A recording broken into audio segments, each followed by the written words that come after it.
You ask me who you're with? Yeah. This is a real interview. Yeah. I am Jeremy Satterwhite, the Connectional President of Rev. Wow. What inspired you to be the Connectional President? I saw an opportunity when I was in YPD.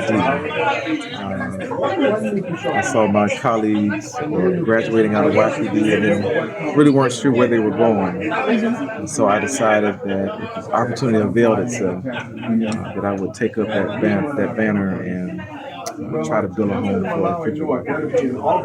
How long have you been serving? This is in the church in general. In the church in general? Probably about 10 years or so, 10 years. from YPD to now. Wow. And then how do you sustain that longevity? Some people say, it's been a long time, I'm tired now, so how do you sustain that? It comes with a passion and drive, really having a heart to serve. So growing up in YPD, they really ingrained servant leadership. And so having that heart of a servant, I can't grow tired. I get bored when I'm tired. So I'm always, let's do it. What's your take on church politics? Are they not affecting you negatively? No. There's work to do, and I'm here to do that work. How do you maintain the focus on the goal, which is unity, happiness, and a fully growing church. So I don't really pitch the job of politics. Okay. What could be your last message to the young generation who you would like them to see coming and serve in the church? Trust in God. Know who you are, whose you are, and you don't need anybody's permission to lead you. Are you here? Who am I with today? I'll make sure of that. Who am I with? You are with the Connectional Second Vice President, Wow! What inspired you to come up with this idea of the convention? I always believed, after being elected as the first Connectional Second Vice President, tasked to ensure that District 14 to 20 is functional and operational, and that I represent them to say this calls for us to be in one room where we can share ideas, where we can grow strength by strength. It's not a secret that District 14 to 20 is the strongest REAC in the connection. And my aim was then, how do we leverage from one district to another in District 14 to 20? What God has bestowed upon me in the 19th Episcopal District, how can I then transfer that to other districts and ensure that they are achieving the goal and understanding what life is all about? And seeing this event successfully attended, really calls for, we are now building an organization that knows why we are here. So what have been the challenges towards building this up to this point? I think it's to ensure that we are aligned and we understand who we are. You would understand that it's something else to interpret what the discipline is saying about the Constitution and the actual REAC and the actual operation. So you still find that what the 15th Episcopal is doing, the 18th is doing differently. So it calls for me to ensure that I'm present in all these Episcopal districts, and I send one message that will drive the ultimate goal that we want to achieve. But it's really challenging because it calls for resources, and the President has said it's more budget to travel around the countries. Also, from a personal point of view, it calls for taking my annual leave and ensure that I save my head. It's draining at some point because you don't rest. The only time you leave is because you need to travel to right events, but because we are driven by this vision that we are seeing, God always strengthens me. So what keeps you motivated and to keep going when you are tired, when you don't have strength? It's making a difference. I'm one of a leader that doesn't enjoy growing alone. The more I see my brothers and sisters growing, the more I see me unleashing potential, grooming and developing new leaders. It gives me strength and it gives me joy. It fulfills me more than my current work that I'm actually doing, the way I'm getting paid. But for me in church, where I see members growing and they are more committed to God, it really fulfills me, and there's nothing that can buy that in my life. What do you expect from us and other people? How do you expect us to respond to what we're doing and to keep up with your goal and vision even when you're not around? I think it's for you guys to understand the power of serving God. There is a secret behind it, and maybe that's also what drives me. If members can understand that serving God comes with benefit that no one can give you. God take care of you. And the Bible always reminds us that we must put him first, the rest shall follow. So what God does if you serve him, he opens doors where even people will never imagine that you would reach. But because you are sacrificing for his work, you'll make sure that your kids are going to school. You'll make sure that your family is growing. You'll make sure that you have employment. You'll make sure even though you don't have, you eat, you dress, you get respected. He'll give you the basic important things that no human being will ever have without trusting him. So what can you say to the young people who don't want to serve or are afraid of being into the leadership position?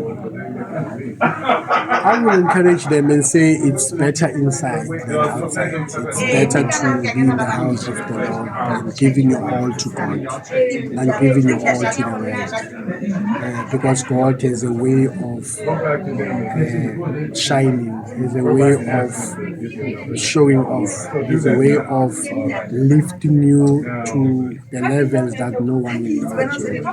Even if your family is perceived or is seen as a lower class, God is able to make things and make it different with you.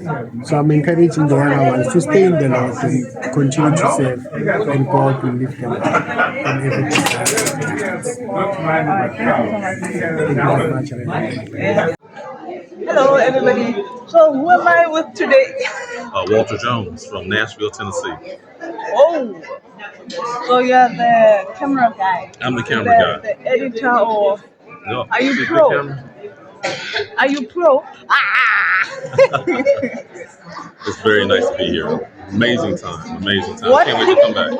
What keeps you coming back? Like, I enjoy the church. I love taking pictures for the church and getting members that are from different countries and get to travel with the church and, of course, capture the bishops of the church and supervisors and the Lodi and the lay and Rayak. It's just a lot to capture. It's a lot of things that we need to always have history of the pictures. So you just love it. I love it. Are you being paid for it?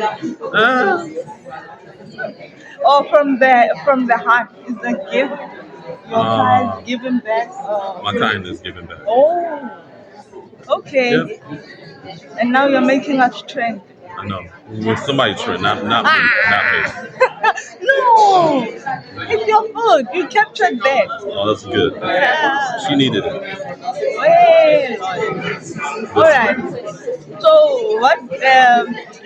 what keeps you?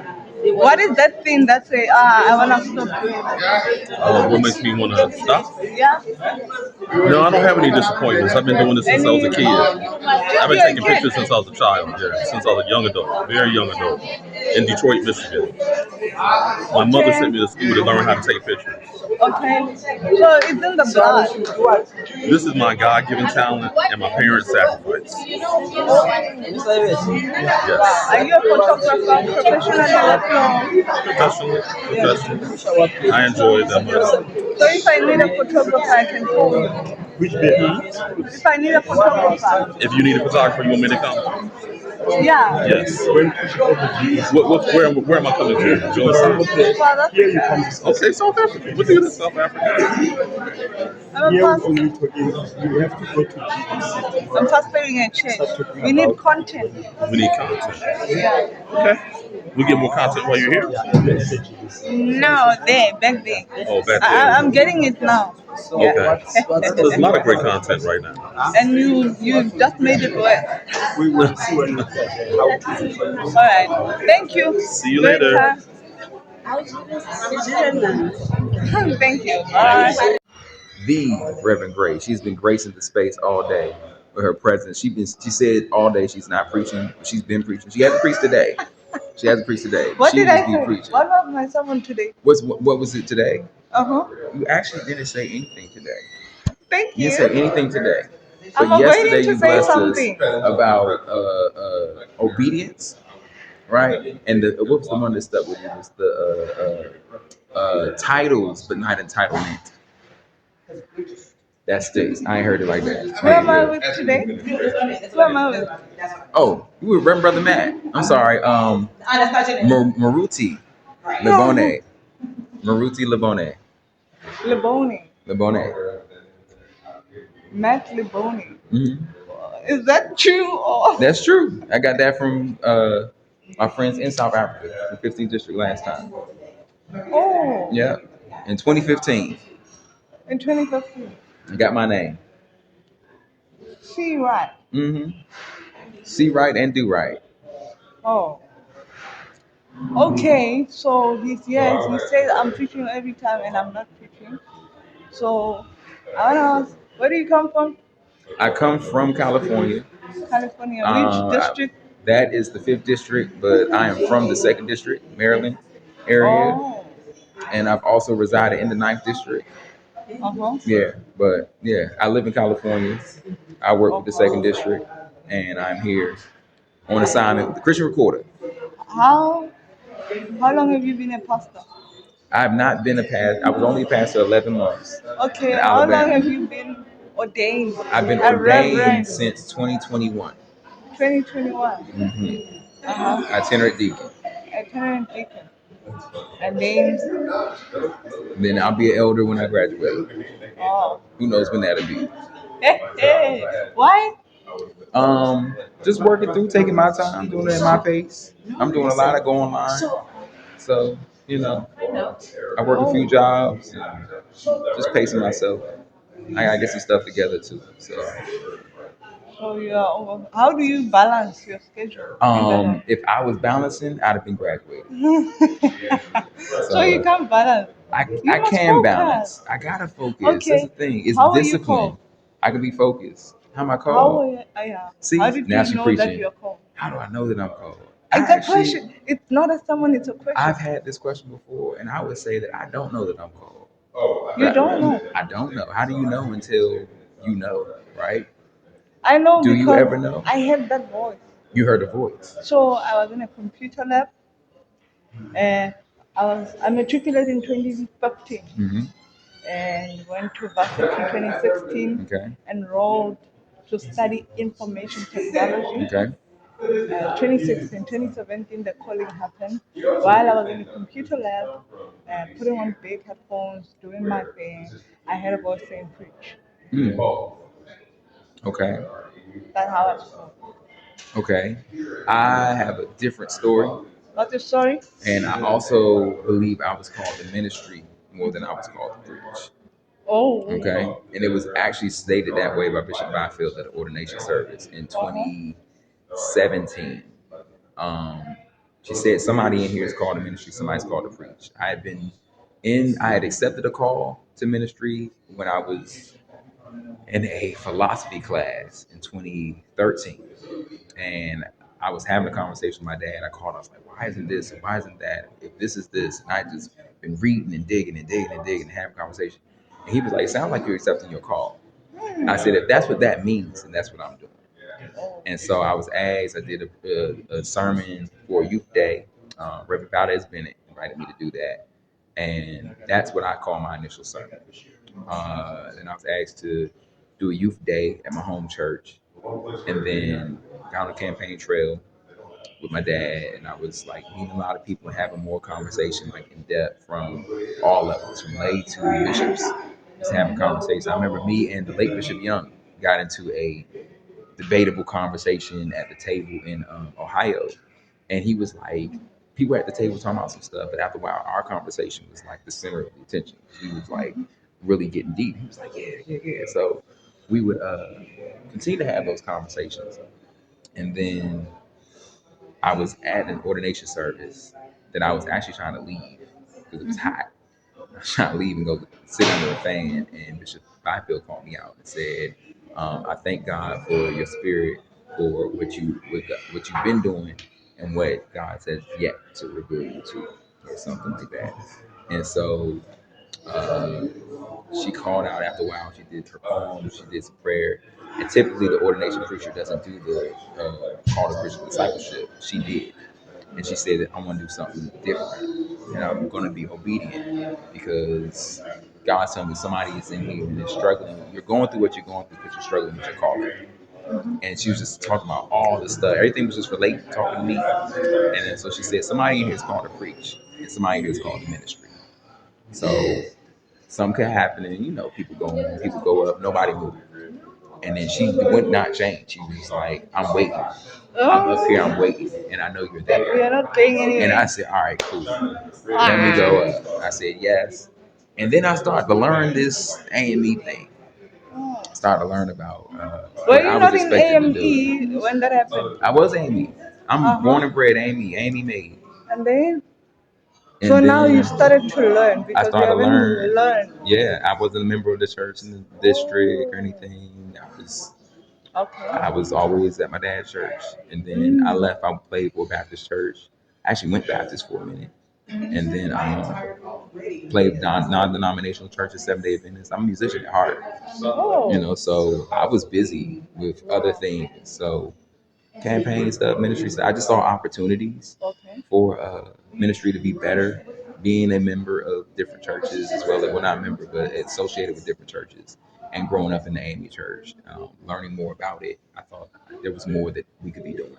Still today, there's more that we could be doing. And so I saw that as a ministry opportunity to reach people. One of my things is be the light. Not be the light. That's what the bone means. But it is be inspiring. That you're being be inspired. Yes. When you pronounce it, it's like sound American. Because they say they say le bone. I say le bone, but it's le bone. It's le bone. You're getting it together now? I mean, let me know. It's now le bone. I get it. Okay. Now I understand. Now you understand. See, so I was saying le bone for years, and then they say it's le bone. I've heard le bone. All right. So anyway, thank you. You know what I mean. So it's the light. Hey, look at it. Grace. Good thanks to you. Grace in everybody's face. Oh, I miss you.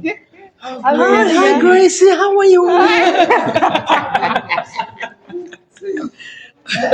That's the effect she has on everybody. That's what wow, guys. You think it's someone again. it's your being. Your being What about inspires. Just how you speak, just how you move, how you show up. It inspires. Guys, I'm confused. That's what it's about. Don't be confused. Oh, the president is here. We did an interview. You shall see it. Yeah, so that's my ministry story, and I'm still on it. I went to California to do education. Are you not getting tired? Is it not tiring? Tired of ministry? Yeah. I'm at a point where I'm kind of. It's whatever right now. I can say that it's whatever. Like, I know what I'm called to. I know the things that God has placed in my heart to want to see for the good of community and kingdom building. I know that there is a word that's in my heart that's been given. I know that I've studied, and whether I have an MDiv or not, I did go through a great religion program that was centered around like preparing you for seminary, as well as like the person that curated the theological department for Baylor University was my dean. at Stillman College. So he really created a MDiv type of program for your bachelor's of religion. So I know that I've been trained in some regards to do You're things, especially confident in your. I'm confident in my being, especially having taken a homiletics course. I may not sound like I was telling you, like I don't sound like the preacher, but I do know that I know how to preach. I do know that I know how to deliver the message that God has put in my heart, how to research, translate it, to make sure it's sound, make sure that it is like concise, and that it's what's the word I'm looking for? Sound and valid. So, Wow, we're gonna end this interview and continue with this conversation because it was supposed to be 1 minute. Now it's 10. oh, so now we gotta redo it. Look at it and then cut it, and then we'll redo it for 1 minute. Boom. Wait. But she kept Bye, asking guys. questions. She had asking inquisitive questions that got inquisitive answers. Got detailed answers, inquisitive questions, but get detailed answers and responses. So if you ask surface level questions, then we could have stayed on the surface. But you didn't stay on the surface. You haven't been on the surface since I met you. Okay? You've gone deeper and deeper each time. Okay? That's Reverend Grace for you. So we need We're an gonna do hour. and we need your interview. Because you have a lot to share with people too. That's how we sit here talking. God bless you. I don't have Thank y'all. Blessings flow always and in all ways. Who am I with? Who am I with? Rev Paul James From the 15th Episcopal District, Cape Town, South Africa. how long have you been the pastor? Huh? How long have you been a pastor? It's 48 years. What? Yeah. How did you sustain that? Oh, it wasn't that difficult. I wanted to be a pastor since I was a little boy. Wow. I think I wasn't even 10. I knew this is what I wanted to do. Oh. I became 21 in my first church, my first pastor. And we were talking about it the other day. My salary was, when I came there, 120 rand a month. And I talked to the stewards, they raised it to 150 rand. Wow. Yeah. So did you enjoy the ministry? Always did. It was so. When I was ordained, he was preaching. The one preaching the ordination in the Johannesburg district. In the West Annual Conference, where we at Good News Convention Center. Yeah. So the first line was, I bet we came to die. Yeah. It's a quote from Dietrich Bonhoeffer. Bonhoeffer writes a book, The Cost of Discipleship. And it's a quote from that book. It said, when God calls somebody, he bids you come and die. That's it. Nothing more, nothing less. Wow. Yeah. Ow. I'll never forget that. Yeah. So, knowing that you are coming to die, what keeps you going? Well, I really, when I think about it, I know there was some rough times, but there were so many good times. Excuse me, sir. Yes. How are you? I'm doing fine, Good man. to see you, sir. Same here. There were so many good times, and along the way, I've always had somebody helping me, giving me direction. Well, my role model, well, it was my dad. He was the first person I heard preaching, and I was a little boy, but I remember I was moved by him preaching. I was moved by it. I was still a young little boy, and he was a very good preacher. So he was my first, but I never felt like I was losing out on anything from pastors. So usually when you are a child, like nobody takes you seriously. Everybody takes you for granted because you are just a child. Maybe your family would think that you would Outgrow outgrow it, that yeah. aspiration and become something else. Yeah. How did you sustain that? Well, it was just always there. After I finished matric, but I was only 17. I wanted to come to RRI, but I think my dad thought I was too young. They said, no, listen, not just that he thought, his rationale was, the AME ministry can be rough. Go and do teaching, and so that you have something that can sustain you. And I went and I flunked out because I really didn't want to do it. And the second year, my oldest brother, Bishop, went to my dad and said, okay, but this boy said he wants to go to ARA, right? And you force him to go there, he's just going to waste your money. And so my dad then relented. I applied to went through the process, and they took me down to ARA, right? So you thank your brother. Yeah, he helped me. He helped me. So was he a pastor already there? No, he wasn't. Oh. He was also he was at varsity at the University of Western Cape at the time.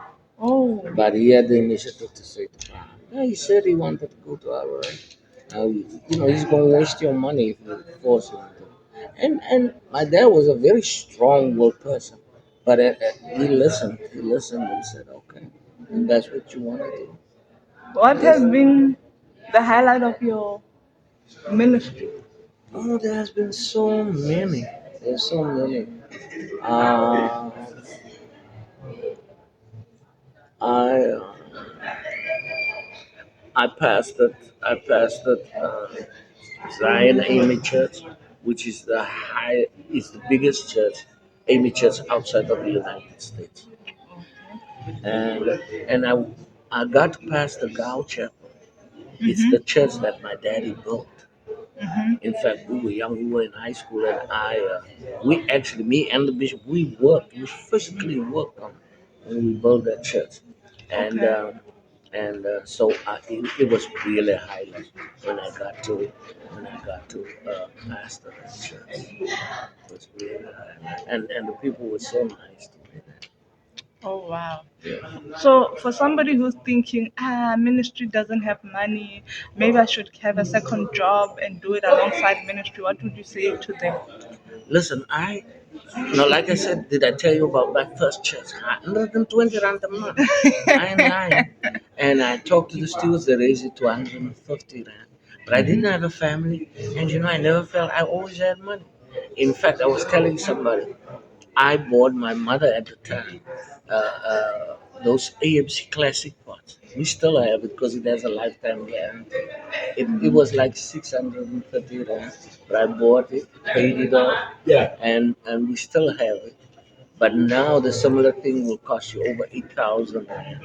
But that I never had, like I never felt like I lost out.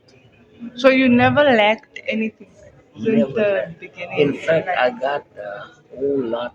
I mean, just I just had such a good life, really, such a good life. I had friends, made friends. People were always ready to help me. I have one white robe castle. When I was in the States, I didn't have a white robe, and this pastor that I was assisting with, he passed on now. He bought me one. I still have it. I not just have it, I use it still. Yeah. So, and he was such a nice man when I was in the States. Uh, he did so much for me.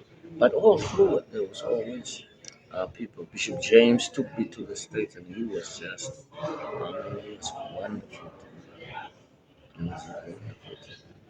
What would you say to me to keep pushing forward? Maybe when times are hard, or when I'm in the midst of a crisis, Yeah. or maybe I want to give up, and maybe how about I drop the ball? What would you say to me? Just remember your calling. Just remember your calling. Just remember you've been called. It's not an accident that you were here. Just remember your call. And it will sustain you through those difficult times. and I'm telling you, difficult times will come, but you're strong enough. If God has brought you this far, He'll carry you. But remember, you've been called. You've been called. Thank you so very much. You're welcome. This was just an honor to do this. This is wonderful. Thank you. What? You want to ask me some questions? Yes. Who am I with?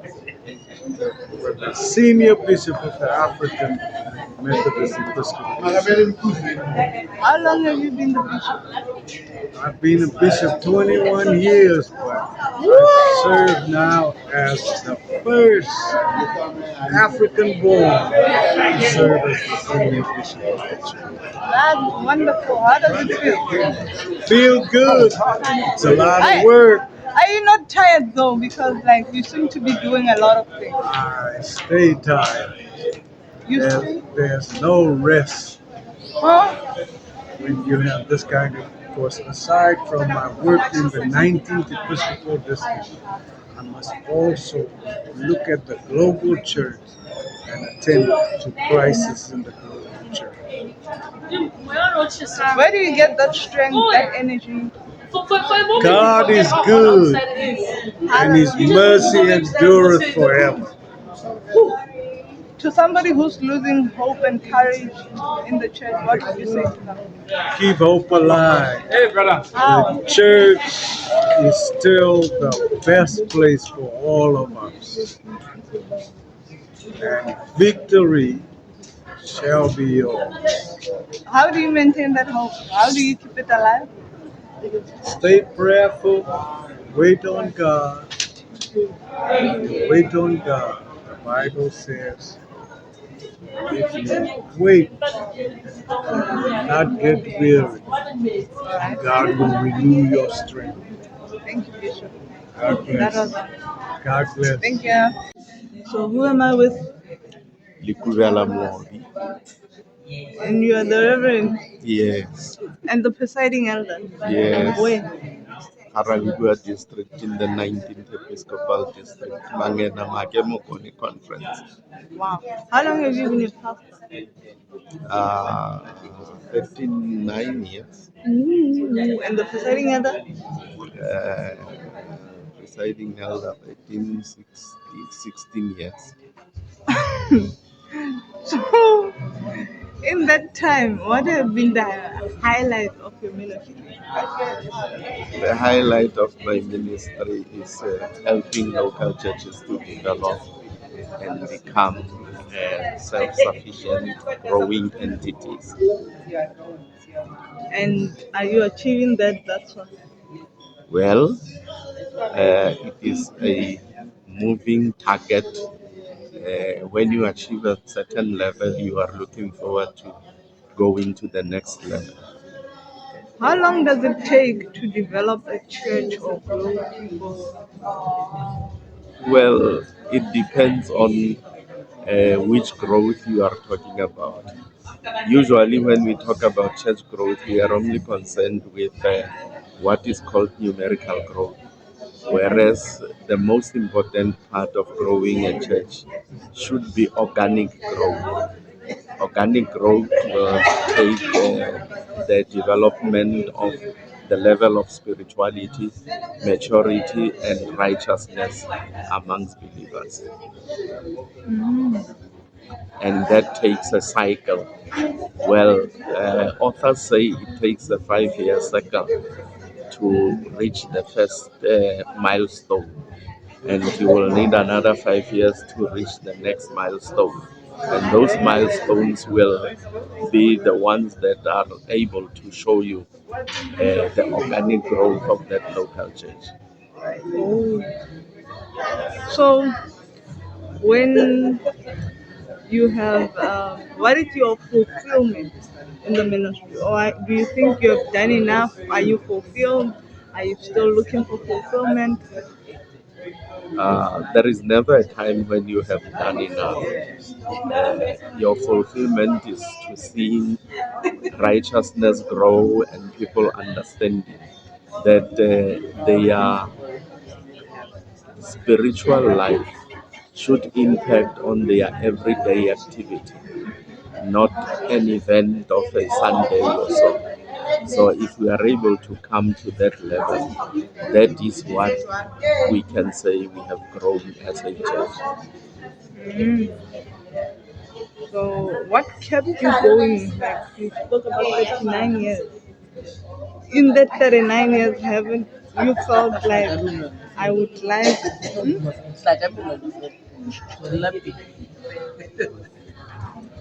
Uh, haven't you felt like I wanna give up, or this is tiring? Well, it is a cycle. There is that cycle when you feel you are spiritually drained. You need to retreat and then prepare yourself for the next level. But giving up every time there's a challenge, you feel like it is unsurmountable. I will not be able to reach that level of achievement.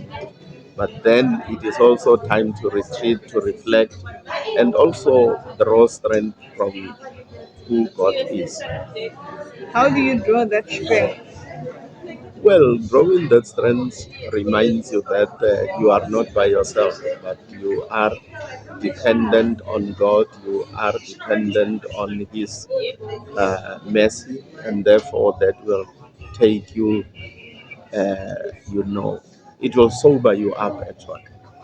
What would you say to young people coming into ministry? Well, that is a difficult one. Number one, young people coming into the ministry are coming on a different level of understanding. Different level of understanding, meaning that the global environment has changed, religious environment has changed, and all those things speak to where young people are. But if I were to advise them, I would say draw closer to God. Make Jesus Christ your rock and your strength. And if you have Christ as your rock and your strength, there is no way you will go wrong. Scripture says, if anyone builds a house and the Lord is not a foundation, that person is labors in vain. So if the foundation is right with the young people, no matter what the global environment is, no matter what the circumstances that they find themselves in, materialistic world, a world that is drawing further away from God and the principles of the Bible, if you are able to navigate that space as a young person coming into the ministry or coming into the journey of faith, you will be able to make it. Thank you so much, Reverend Moby. It's a pleasure. Yeah, thank you. Who am I with? I'm not going to give you my name. This is Mamo Kamedi. Mbambo. Yes. And with my Rev. This is my my Mamo Kamedi. Where do you come from? Also, I'm from the Natal. In the Durban district and Midland district. Remember, we are at the connectional level here. Yeah. Oh, yeah. Yeah, you should 19th Episcopal district. Wow. How long have you been a pastor's spouse? Oh my goodness. More than 20 years. And in more than 20 years. Why so many questions? How do you How are you inspired to support your husband and all that? Why so many questions? You must also give of young people. Somebody like me could be a pastor's wife. So what would you How can you be a pastor's wife and then a pastor? Yeah. No, this one is naughty. You mustn't just take it into any consideration. Very naughty and it likes for somebody watching, what would you say inspired you to keep on keeping on supporting your husband in his ministry? It's because I love him and I want to see his vision, mission successful. And yes, he needs support. They say behind every successful man there's a powerful woman. Powerful woman. Wow, so you are that powerhouse. Yes, full package. Have you not been discouraged? Are you in a hurry? Yes, I'm rushing somewhere. Okay. Thank you for the interview. Okay, Great babe. one. Who am I with today? Dr. Orlando Morris McCullough Jr., candidate for bishop in 2028. Wow. From which district? I'm from the 7th district, but I originally was born in the 14th district. And I have always served the GDC as a strong advocate for issues that matter to this district, GDC district. All right. How long have you been a pastor? I've been pastor now for 32 years. Wow. And I So, have served for 26 years on the general board. so what are the issues that are most concerning that you're addressing right now? I'm concerned first and foremost about the growth of our church. Young adults are leaving our church because they find most of our programs are irrelevant. It's only tailored for the generations that have brought us to this place. But if the church is going to survive to have a future, we need young adults at the table of decision making. We cannot tell them what the church needs to do. We need to hear from them where we need to go. So I suggest let's bring them at the table of decision making if we want to have a future of the church. Number one. Number two, we have to address the issue concerning how we fund the AME church. The strength of the AME church is the local church. We cannot continue to depend on the local church to take care of the AME church. We got to invest into economic development.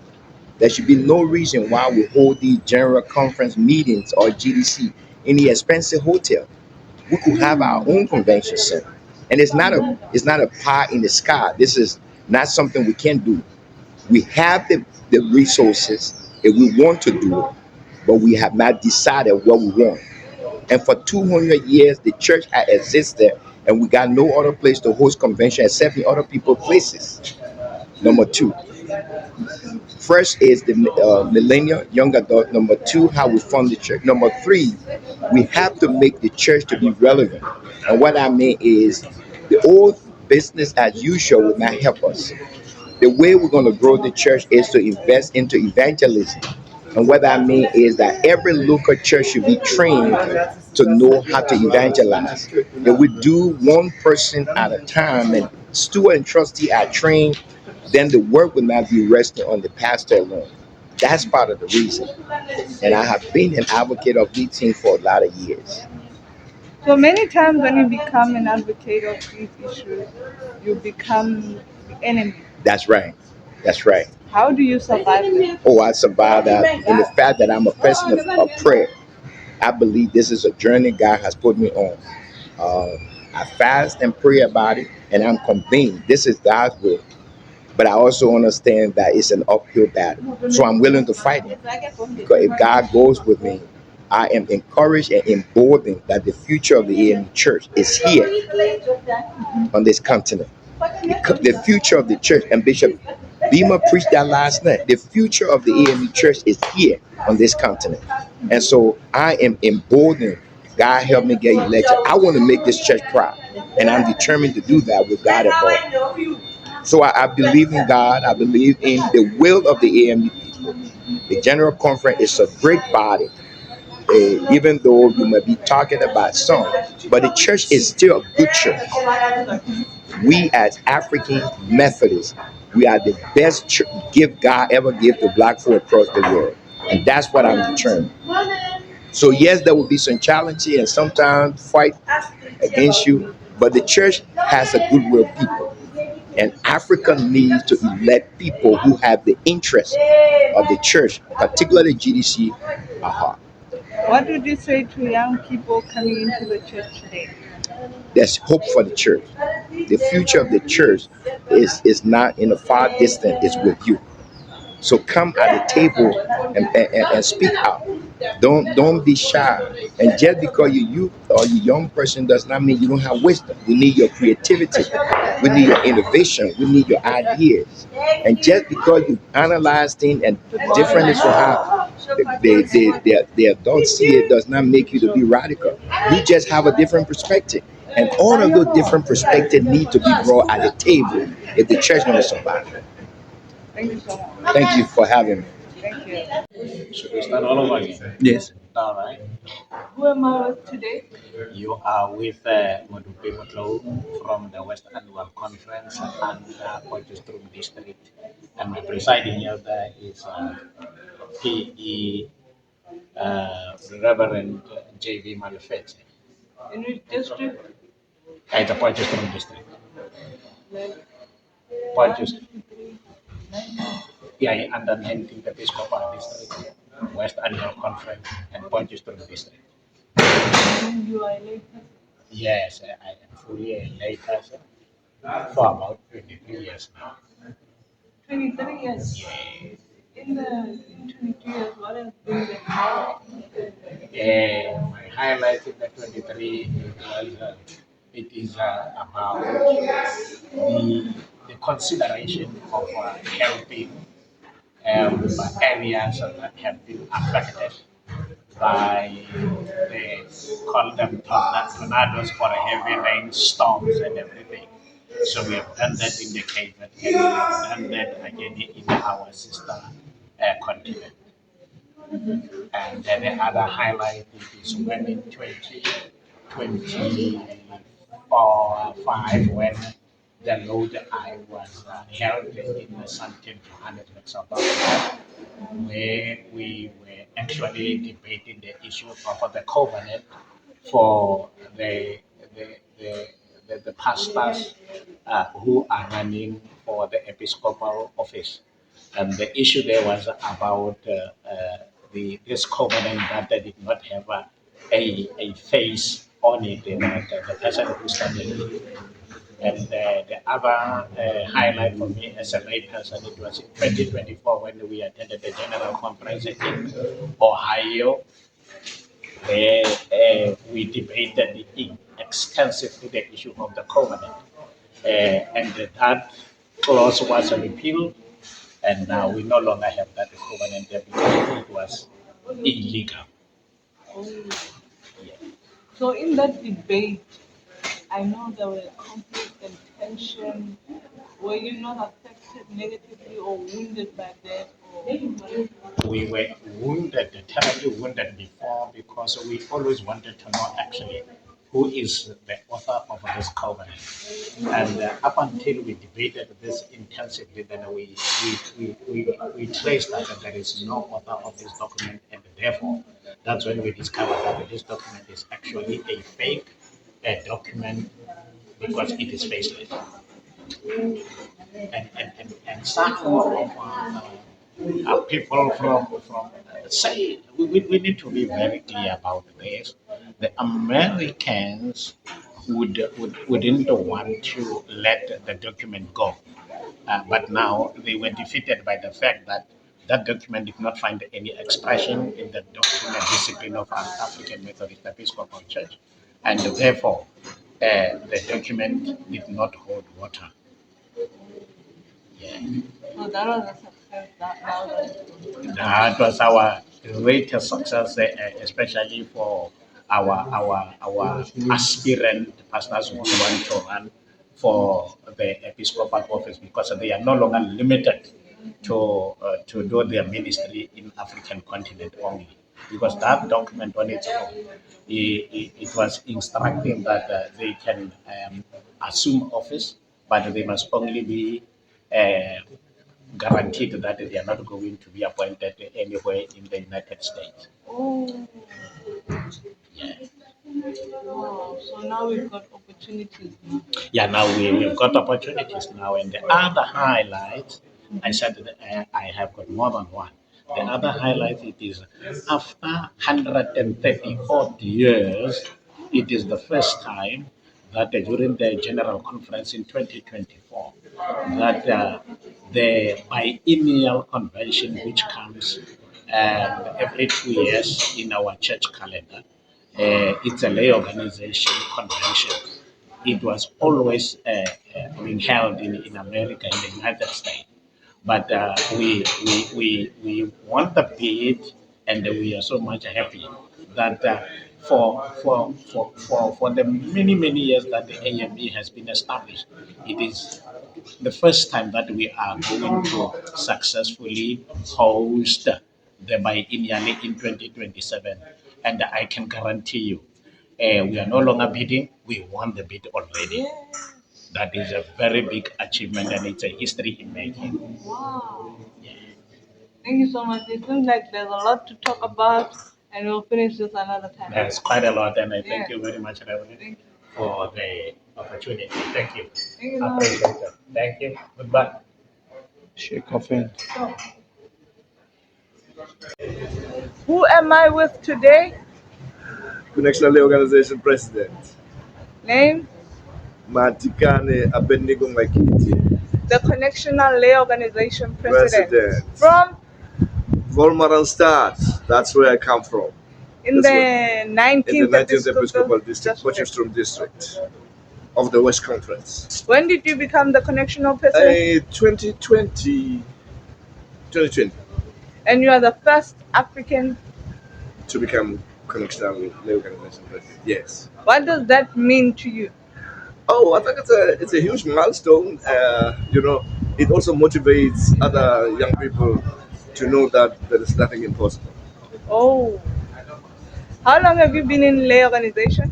Well, I've been, 1984 I was 25, plus 1984 I was 25, and then, okay, let's see now if we add 94, 2004, 2014. I think it was up 2014, 2020. I'm about 51 years in. Woo! 51 years in. I came in at the age of 21. 51 years in the lay organization. And what have been the highlights? Highlights. It's not a picture. Well, the highlights has been leading this organization that other people thought it cannot be done from somebody on this show, 14 to 20, but we will see that it will be done. And another highlight is that we turned the finances of the organization from minus $120,000 to $581,000 dollars. That's a highlight. And in the midst of that, there have been challenges. Yes. How do you deal with that without getting tired or feeling like giving up? Well, I'm a very inclusive and participative. I believe in participative management. Once I have challenges, I go to other people, seek advices, and disseminate. Check what can be used, and then use it and move forward. And obviously, ask the Lord to help me to overcome those problems. What can you say to young people who are discouraged about the church? What I can say to the young people is that hang in there. There is no single human being that has never had challenges in life. Those are just challenges. You just have to overcome them. And the best way of overcoming them, give it to the Lord. Alright. So the lay organization is known to be too political. What's your take on that?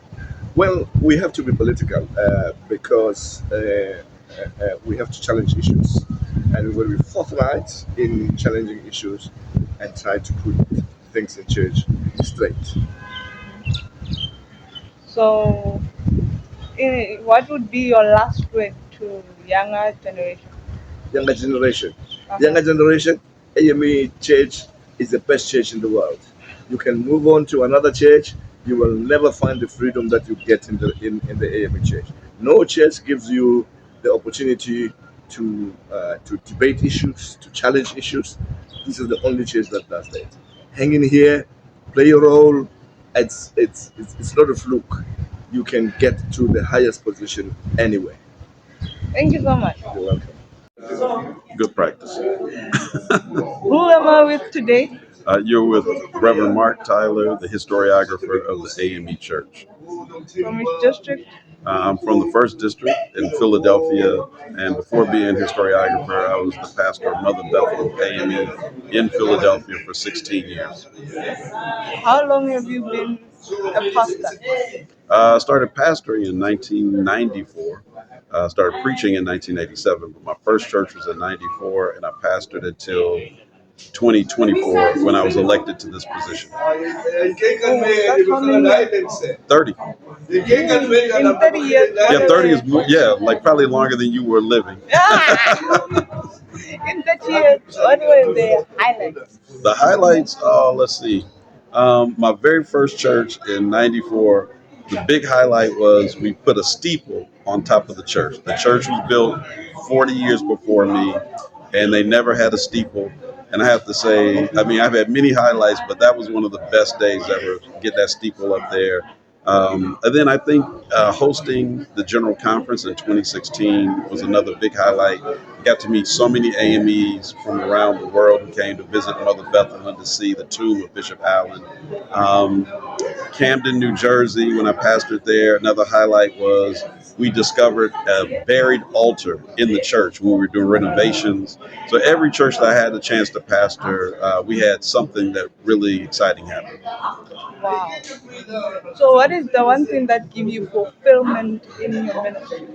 Well, so again, as the historiographer, I love AME church history. So I'm here now listening to stories of AMEs in districts 14 through 20, learning about names that I did not know, how these districts were built. I mean, you know what they say on paper, but also to be here to hear the other stories about, you know, people who really forged the way for districts. I mean, we know 14 and 15 and 19, those stories are well written, but how then the 17th started and the 18th and the 20th. So this is just really great. I can study and talk about AME history forever, and I love to hear the elders talk about those stories. All right. So what are the challenges in your profession? The challenges. There's not enough time to do everything that I want to do. I want to do documentary film. I've done documentary films before. So if you've ever seen, people who are watching, if you've ever seen the Richard Allen documentary, I did that. So that was my first project. So if you've seen that on Founders Day or whatever, if you've seen Echoes of the General Conference, Spirit of African Methodism, those were projects that I worked on and helped lead. So I want to do one of those for every Episcopal district, especially districts 14 through 20. The challenge is you have to raise the money for it, but I know that it's out there because our stories are worth telling. And many of our stories connect to larger global stories. That you can't talk about ending apartheid in South Africa, for example, without talking about the role the AME Church played in it. You can't talk about running colonialism out of Rhodesia to become Zambia without talking about the AME Church being center in it. And so those stories need to be told. For young people, I know from my PD, we have the office of a historiographer. Mm-hmm. Some Reyes, WMS Lay, I think. Right. How can you inspire them to help you? Because you need more hands so that you can leverage the people that are here to actually help with that so that you can take your time and actually get the people who are there. Like my story is better when it's told by me than you. So how can you inspire young people to get into your offices and actually contribute to that? So listen, I want to say that being in the field of history is also a career path. Some people just do it because it's, you know, a hobby, something they enjoy doing on the side. But to young people who are listening, if you take history serious, there are multiple different kind of jobs that you can create, whether it's documentary films, whether it's writing books, whether it's working and running museums, running archives. Public historians are great. Think of, for example, the AME story in Soweto. The AME part of that story. I mean, I've been to the Hector Peterson Museum, but like, what if there was an AME story in one of our churches there to talk about what the AME church did? That could become a whole career for young people. For those other historiographers in each of our components, I want to be a resource for them. So helping tell the story of the history of RAAC, of YPD, the lay organization, the WMS, the Sons of Allen, Christian Ed, reach out to me. I should say that you can find me on the AME Church homepage. Look for Mark Kelly Tyler, and you'll find my email address there, and you can write to me. All right. What would be your last message to young people? Oh, all right. So I'm a motorcycle rider. So in fact, I do a channel.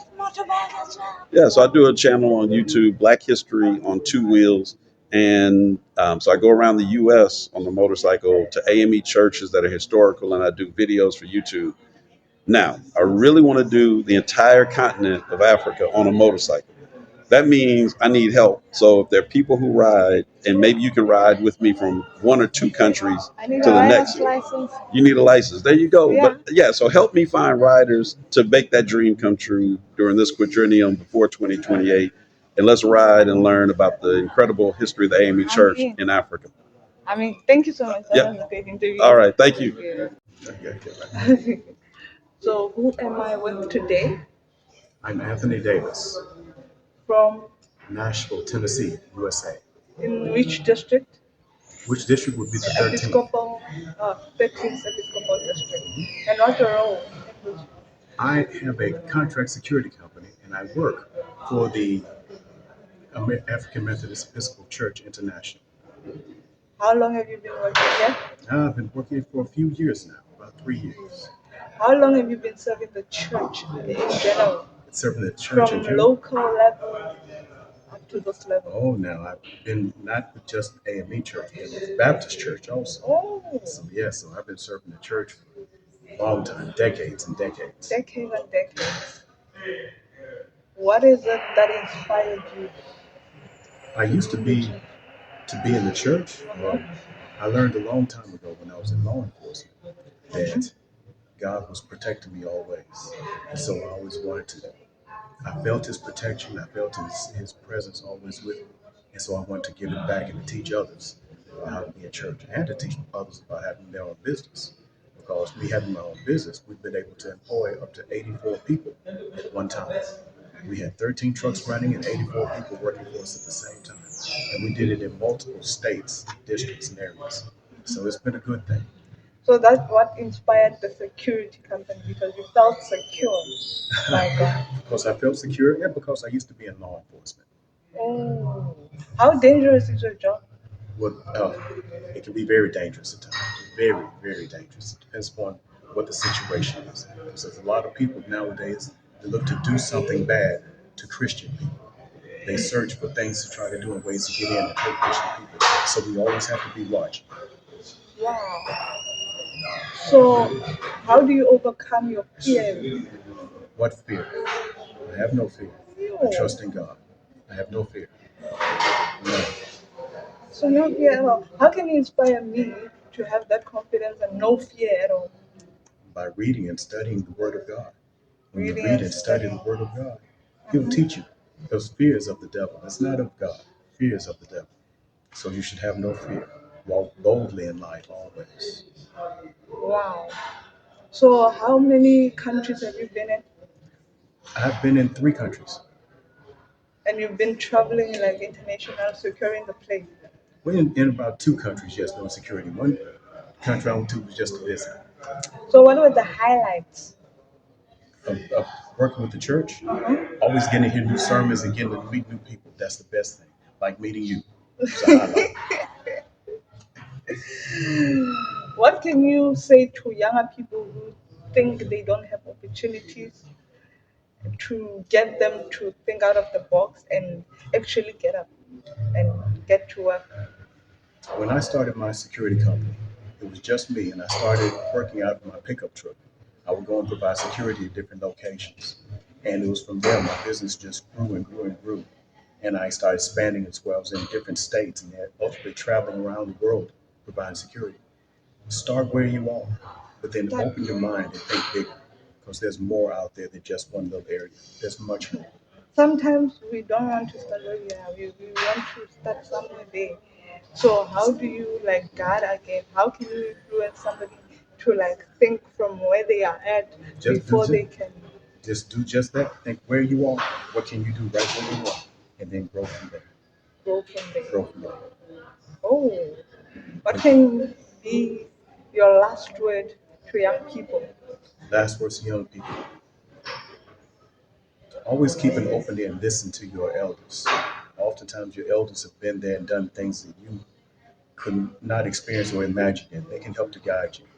But never let anyone stop you from your dreams. Never let anyone stop you from your dreams, all your dreams, and go at them hard and fierce without fear. Thank you so much. Thank you. Great interview. Who am I with today? My name is Akko Cromwell. I'm the Director of Security for the AME Church. Director of Security. Yes. How long have you been the Director of Security? Now for 5 years, I think. 5 years. So what's your job? What do you do? I do training. I help to make the plans for security whenever we have big meetings and big events. I help to make sure that everybody understands what the rules and parameters are when we have limits on things like elections, but also just to make sure that people have information and feel secure wherever they're worshiping as AMEs. Why does it matter? Because a church should always be a place where you feel safe and secure and comfortable. And I think that it's very important that we feel that way wherever we are, regardless of the language, regardless of the country. It's important to feel safe and secure as we worship. What have been the highlights of your job in the 5 years you've been serving? One of the things that I have enjoyed most is the General Conference in Columbus, and of course we will have another coming up in Kansas City, Missouri. But the large events, making sure that everyone comes, feels safe, comfortable, secure, welcome. That's something that's very big for me, making sure that we always have people feel welcome and at ease when they are in church. What have been the challenges? Different politics. Sometimes different countries have different rules and limitations. Sometimes the laws, the practices are different because you have many, many different cultures in 42 countries. And you have different laws even within our United States. And not everybody can operate and feel secure the same way. So I have to modify for every location to make sure everybody is within their laws but still feel safe. How do you comply with those laws? How do I answer? How do you make sure that you comply with the laws? Absolutely. I have to research the laws for each place in order to make sure that the church is staying safe and secure but still within the laws for those different places. So I have to do my homework to make sure that everybody is safe and secure. And that's tiring. It's good, it's rewarding, but it can be challenging, yes. So how do you deal with that anxiety or feeling tired? I try to rest when I can. What can you say to young people who feel scared but they don't know how to deal with their fears?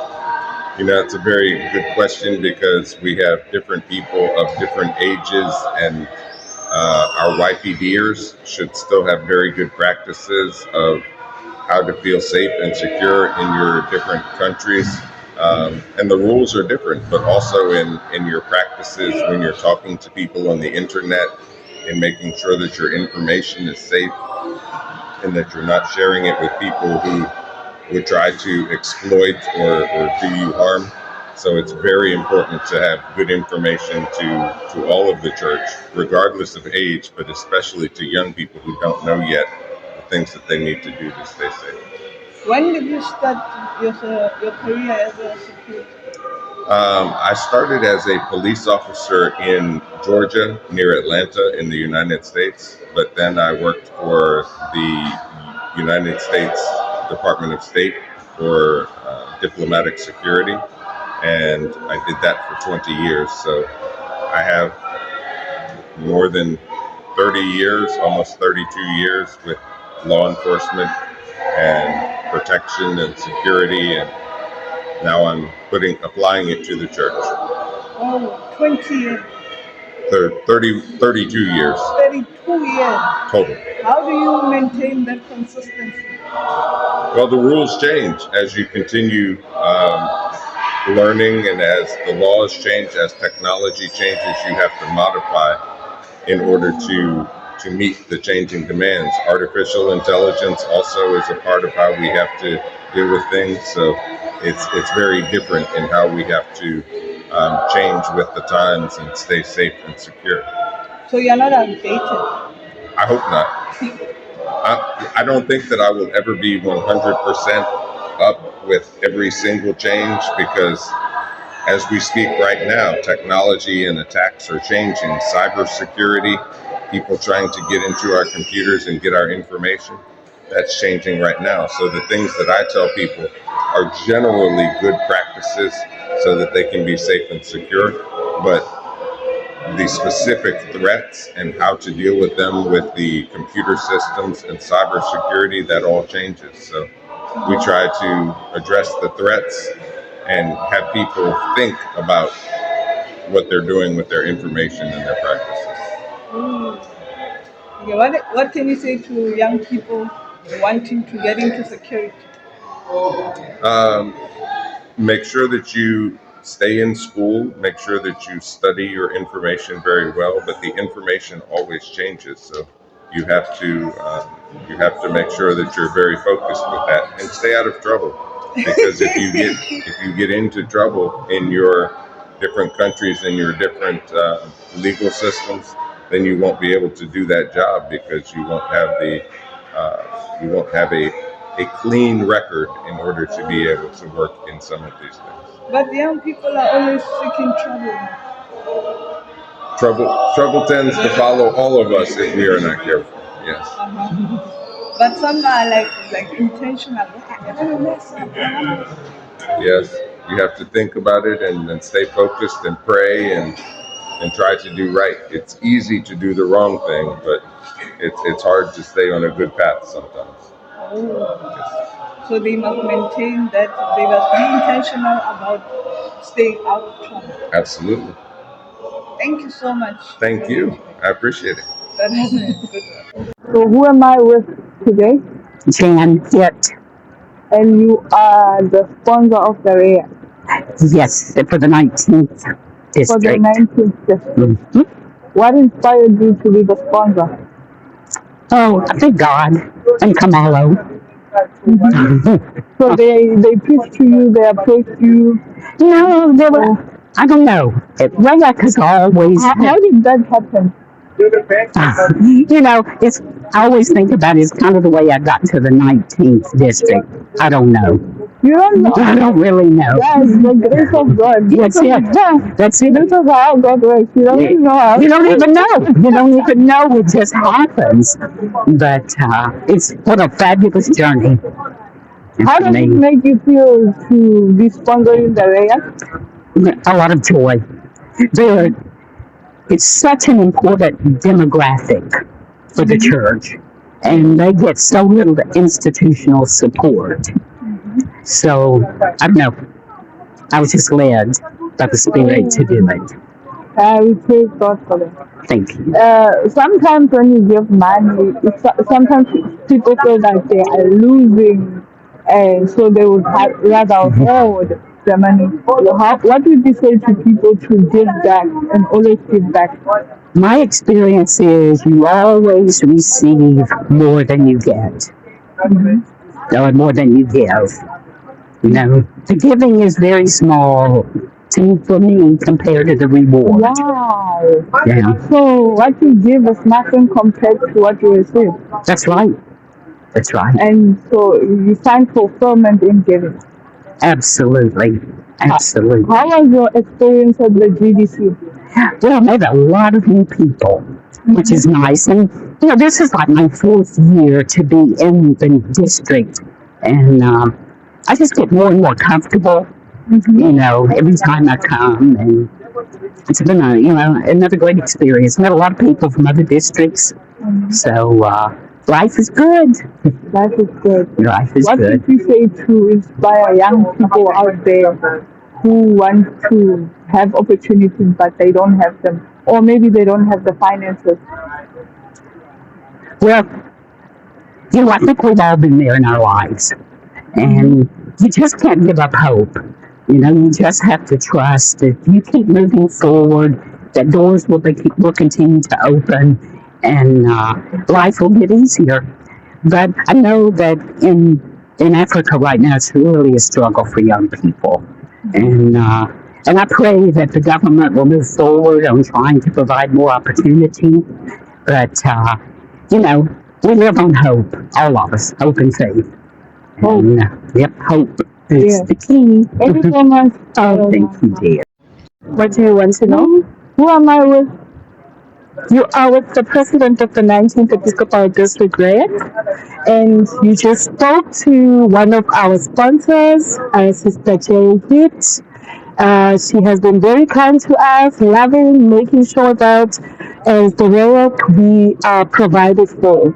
So here it's the Reverend Matsose, a member of the Natal Conference. And you're a member of the Natal Conference. She's coming from the West and now transitioned to the Natal, and she's enjoying the time there, aren't you? She's loving it there. You see the smile. I see for myself. This is an interview for you. But how did you become the president? How did I become the president of the race? I had to run for presidency. What inspired you to run? What inspired me is I was the conference president for the East, and because I love God, I love serving, and I felt, let me, come in and serve the 19 Episcopal District. As the 19, we are saying we are of one body of Christ, and everybody matters similarly. So we are trying to, make sure that every member in the district is catered for and is feeling included in every event that we are having. That is why we even, try to get sponsorship with the PDO status that we have. We are trying so much to assist our members to be part of this ministry. Thank you. Thank you.